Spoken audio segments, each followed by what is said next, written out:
né? Exato. Aí que acontece? Eu falei, quer saber? Eu vou dar uma olhada. Por que a gente está em 20º? Porque a gente chegou a estar, acho que em 5º, né? Mas sempre tem os Estados Unidos, né? Tinha esses países que estavam numa situação pior. Mas eu falei, quer saber? Eu vou dar uma olhada nos 20 países que estão piores e ver o que estava acontecendo. E tirando países, por exemplo, que tem 2 milhões de habitantes, a população é mais velha e, enfim, aconteceu qualquer coisinha ali, né, que alterou o rumo da coisa, você percebe que a maioria desses países, por exemplo, a maioria dos países que estão piores hoje é leste europeu. Aí eu achei... Velho pra caralho. Eu achei cheio de idoso. reportagens sobre o leste europeu que aconteceu. O leste europeu praticamente pulou a primeira onda.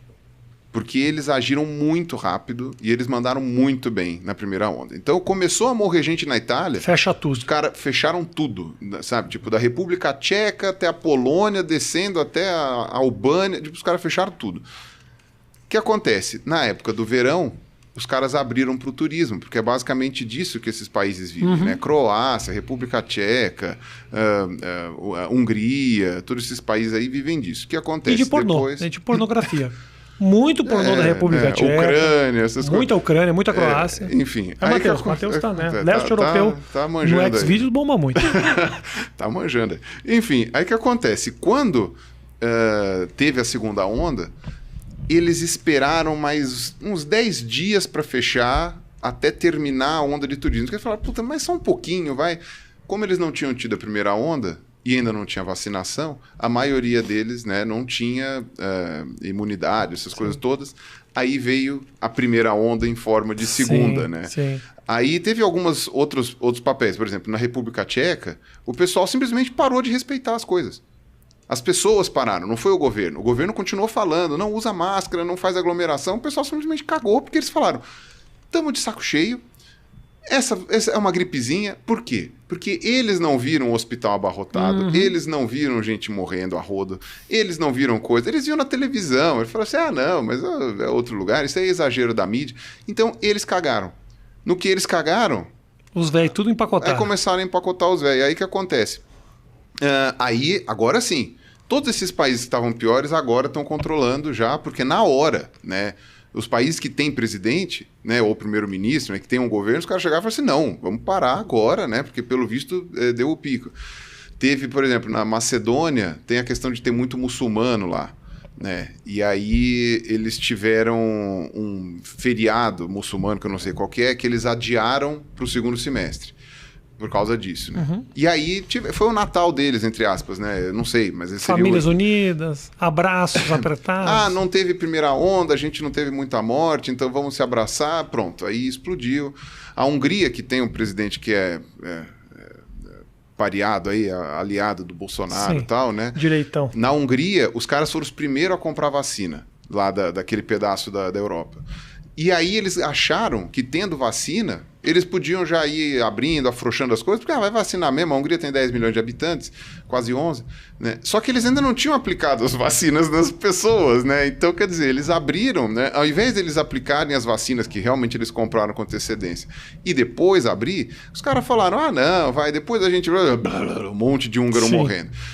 Então, cada país que eu fui vendo teve a sua justificativa. Uma cagada ou outra, né? Só que não foram cagadas propositais, no sentido assim de tipo, não, vamos matar, porque a gente tá... Ou então, vamos deixar rolando, sabe? Tipo, foram coisas assim, no sentido, algumas até sabe, fala assim, ó, já tá ok, entendeu? Vamos dar alguma... Sabe, não foi inação do governo, foi assim... um passo em falso. Então, por exemplo, Portugal. Portugal abriu por uma semana no Natal, depois de ter sido um dos países que melhor conduziu a pandemia. Então, os caras falaram, estamos de boa, fomos um dos que melhor conduziu a pandemia, vamos abrir para o Natal. Gente, começou, sabe, começou a tombar velho de tudo quanto é lugar. Ainda mais Portugal, parece que tem muito idoso. Parece que uma diferença muito clara é que esses países ignoraram, né?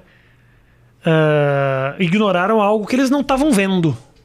Aqui meio que tá na cara. Exato. Né? Subestimar é agredir, é matar. Não é simplesmente você não sabe o que vai acontecer. Não, tá acontecendo, né? As pessoas estão vendo, só que acontece, a gente está muito suscetível a, assim, por exemplo, quem não foi internado, quem não foi para o hospital, etc e tal, de acreditar que o hospital está vazio e não está acontecendo nada. Né? Ou então porque determinadas alas do hospital não estão cheias, porque não são alas para Covid, né? Sim. Por isso está vazio, então é tudo mentira, tal. Então o que acontece? E aí eu fui vendo que cada um dos países tinha uma justificativa. O único país que não tinha era o México. O México tem um rumo muito parecido com o nosso, nesse sentido. O presidente do México nega tudo, o presidente do México se recusa a usar máscara, ficou negando vacina até não poder mais, etc. O México é um país que, do ponto de vista socioeconômico, é pior do que a gente, né? Tem muito mais gente pobre, e os pobres são muito mais pobres. Sim. Né? E o México, eles fizeram uma atualização do excesso de mortes, né? Então, de um dia para o outro, de 100 mil mortes, foi para 200, né? Do dia para o outro. E isso ainda por cima deve estar subestimado. O México deve estar pau a pau com a gente no número de mortes, porque eles não testam. Então, eles fizeram pela variação do número de mortes em relação a antes da pandemia, mas né, ainda assim deve ter uma coisa muito subestimada ali. Que nem a gente, né? A gente já está com 500 mil fácil. Será? Fácil. Porque pela alteração da quantidade de mortes, já estamos aí com... Não, 500 talvez seja muito, mas já estamos coisa assim. Tipo, em relação... morte por SRAG, que eles chamam, né? Síndrome respiratória aguda grave, que comparado com 2019, quantas pessoas morriam disso, e hoje, milagrosamente, porque quando você não tem o teste para confirmar que é Covid, você coloca como síndrome respiratória, causa da morte, morreu sufocado. Né? E quando isso acontece, então não pode morrer como dizendo que foi Covid. Só que aí depois, num ano depois, você consegue medir a diferença de um para o outro. Sim. Você não pode colocar na estatística com toda certeza, apesar que o México colocou, mas tem ali uma variação, né? A nossa variação está na casa, tipo, mais de 50 mil, uma coisa assim. Então, é muita gente que está morrendo. E isso na tua teoria, eu não vi até o final o vídeo, mas na tua teoria enquadra o Bolsonaro como um genocida? Sim. Aí entra para a questão... Sim, para mim eu falei que é completamente plausível chamar ele de genocida.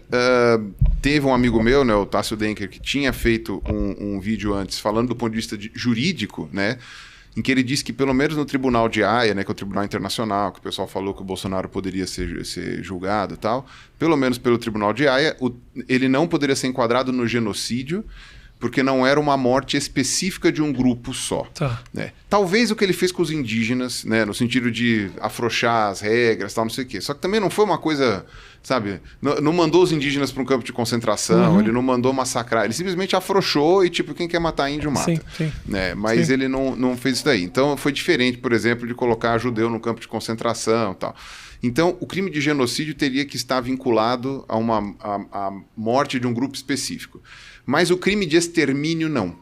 O crime de extermínio poderia ser um crime... Então, não um genocida, um exterminador. Isso, hasta la vista, baby. Né? E aí o que acontece? Exterminou o futuro de muita gente. De muita gente, né? E aí o que acontece? O Tássio tinha falado, então, que do ponto de vista jurídico, talvez ele não pudesse ser enquadrado com esse termo. Porém, nem tudo é jurídico, né? Então, quer dizer, eu posso chamar uma pessoa de, sei lá... Quer dizer, vai ter sempre problemas jurídicos, né? Se eu chamo você de ladrão, né? Você pode até entrar na justiça e falar, não, eu não sou ladrão. Se eu não provar que você roubou alguma coisa, né? Mas calúnia, assim, difamação. Exato, mas no dia a dia, você chega e fala assim, puta, o cara é mó ladrão, cara, sabe? O cara fica roubando no jogo. Tipo, a gente tem termos coloquiais pra coisa, né?